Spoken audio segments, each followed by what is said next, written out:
Hi friends, welcome to my channel. మీనన్ దొంగ నోట్లని సిటీలో చెలామణి చేయడానికి కాటన్లలో సర్దుతూ ఉండగా సదు సార్ కొడుకు అభిమన్యు మీనన్ని ఇలా అడుగుతూ ఉంటాడు. బాయ్, ఇన్ని దొంగ నోట్లు ఎవరికి పంపిస్తున్నట్టు అని అడుగుతుండగా మీనన్ ఇలా సమాధానం చెప్తుంటాడు. సిటీలో మనకు రిలేషన్ ఉన్న వ్యక్తికి ఇవి పంపిస్తున్నాను. ఆ తర్వాత అతను డిస్ట్రిబ్యూటర్స్ అందరికీ, ఏజెంట్లందరికీ ఈ నోట్లని పంపిస్తాడు. ఆ తర్వాత ఎవరికి ఏ అనుమానం రాకుండా ఈ దొంగ నోట్లని మార్కెట్లో చెలామణి చేస్తారు అని మీనన్ అంటూ ఉండగా ఆ దొంగ నోట్లో ఉన్న కాటన్లని తీసుకొని అక్కడి నుండి వెళ్తూ ఉంటారు. ఇక అభిమన్యు సాధు సార్కి కాల్ చేసి విషయం అంతా చెప్తారు. ఇక సాధు సార్ రాత్రికి కాల్ చేసి మీనన్ దొంగ నోట్లని సిటీలో చెలామణి చేయబోతున్నాడు, మీరు చెక్ చేసి పట్టుకోండి అని అనగానే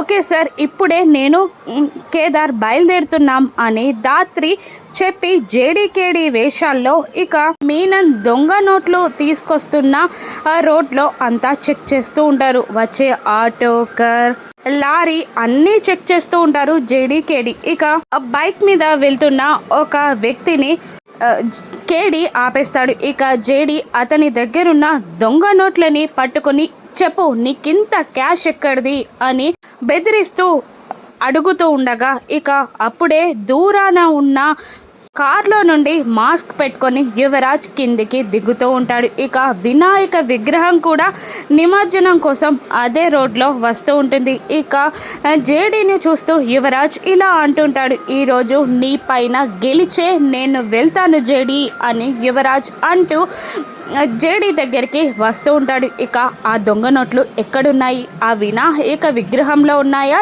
జేడీ పట్టుకోగలదా, యువరాజ్ని అరెస్ట్ చేయగలదా? రాను ఎపిసోడ్స్లో చూద్దాం. Thank you for watching.